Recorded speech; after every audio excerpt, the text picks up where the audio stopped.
Daily Bible word தமிழுக்கு அன்புடன் வரவேற்கிறோம். இன்று ஜனவரி 26, 2026.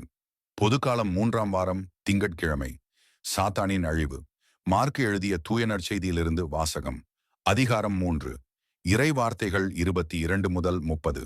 அக்காலத்தில் எருசலேமிலிருந்து வந்திருந்த மறைநூல் அறிஞர், இவனை பெயல் செபுல் பிடித்திருக்கிறது என்றும், பேய்களின் தலைவனைக் கொண்டே இவன் பேய்களை ஓட்டுகிறான் என்றும் சொல்லிக் கொண்டிருந்தனர்.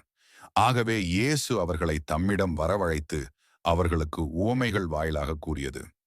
சாத்தான் சாத்தானை எப்படி ஓட்ட முடியும்? தனக்கு எதிராகத்தானே பிளவுபடும் எந்த அரசும் நிலைத்து நிற்க முடியாது. தனக்கு எதிராகத்தானே பிளவுபடும் எந்த வீடும் நிலைத்து நிற்க முடியாது. சாத்தான் தன்னையே எதிர்த்து நின்று பிளவுபட்டு போனால் அவன் நிலைத்து நிற்க முடியாது. அதுவே அவனது அழிவு. முதலில் வலியவரை கட்டினாலன்றி அவ்வலியவருடைய வீட்டுக்குள் நுழைந்து அவருடைய பொருள்களை எவராலும் கொள்ளையிட முடியாது.